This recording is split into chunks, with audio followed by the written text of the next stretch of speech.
Shalom, selamat pagi Bapak Ibu terkasih di dalam Tuhan. Sidang Jemaat GSJA Peniel Surabaya bersama GSJA Anugerah Cabang Kemendung berjumpa kembali bersama saya Yeremia Rendra pada pagi hari ini dalam program Gemar, yaitu gerakan membaca Alkitab rutin pada pagi hari ini Kamis tanggal 11 September 2025. Renungan singkat terambil di Amsal pasal 5 ayat ke-7 sampai ke-9. Demikian firman Tuhan. Sebab itu, hai anak-anak, dengarkanlah aku.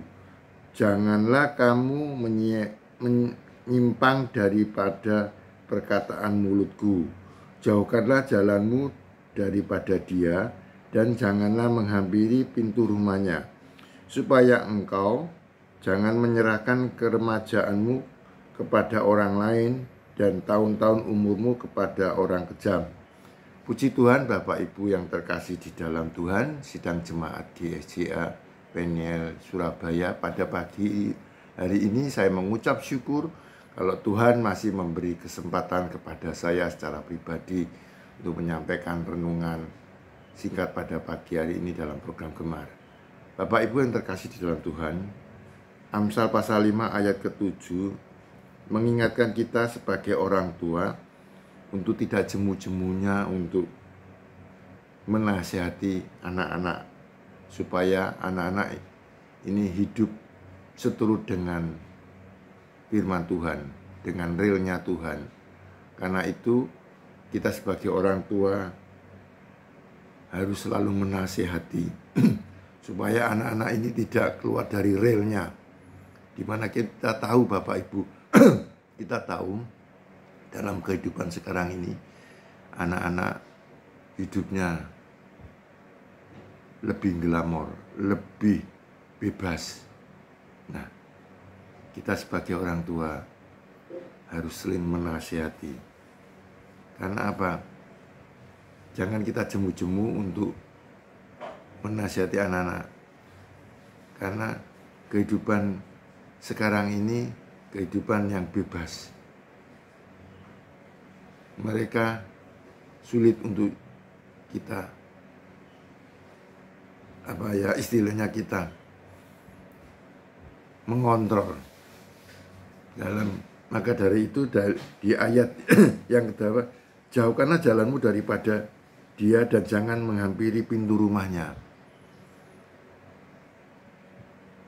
Kita harus hidup di dalam rumah kita sendiri, di dalam pintu rumah kita sendiri, supaya kita bisa mengontrol. Kalau sudah di luar pintu rumah kita, di luar, kita sulit Bapak Ibu. Maka dari itu di ayat ke-7 kita tidak jemu-jemunya mulut kita untuk menasehati. Karena apa? Karena anak-anak kita hidup terlalu bebas.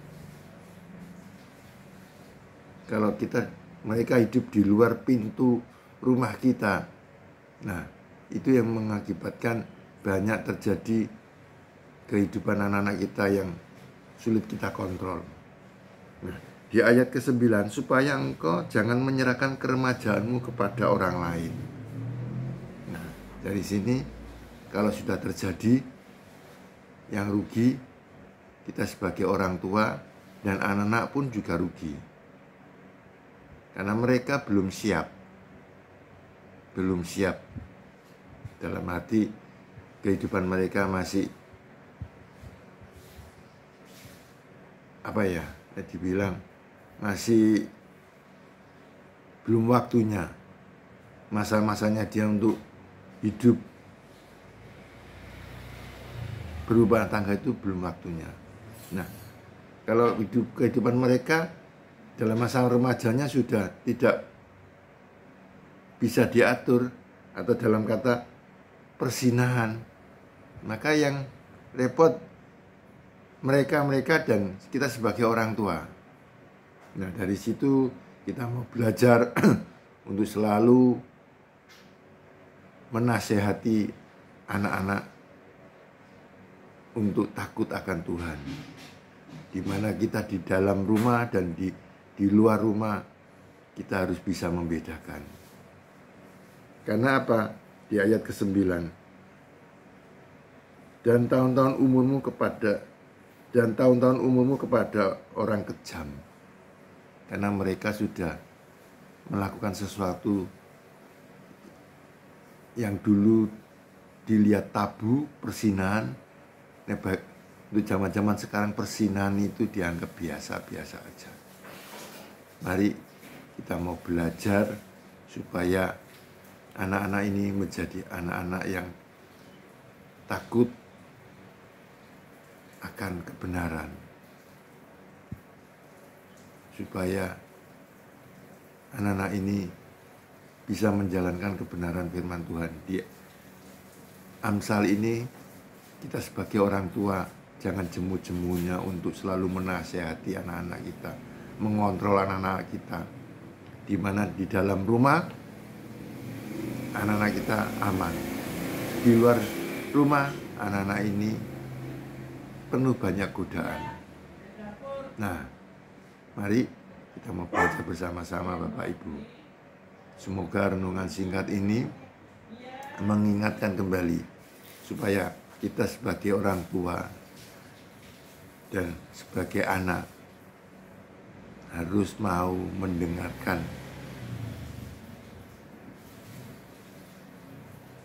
nasihat-nasihat orang tua. Terima kasih. Mari Bapak Ibu, sebelum kami mengakhiri renungan pada pagi hari ini, kita tutup dalam doa. Tuhan, terima kasih. Hamba mengucap syukur pada pagi hari ini Tuhan. Hamba telah menyampaikan isi hatimu Tuhan dalam renungan pada pagi hari ini Tuhan. Kami rindu Tuhan, kami akan tetap selalu menasihati anak-anak supaya anak-anak ini berjalan menurut kehendak-Mu dengan jalur-Mu Bapa. Terima kasih Tuhan, semoga renungan ini mengingatkan semua sebagai orang tua dan sebagai anak untuk hidup kudus, hidup menurut jalan-Mu Bapa. Terima kasih Tuhan, terima kasih Yesus. Hanya di dalam nama Tuhan Yesus Kristus hamba sudah berdoa dan mengucap syukur, haleluya, amin. Selamat pagi Bapak Ibu, selamat beraktivitas, Tuhan Yesus memberkati.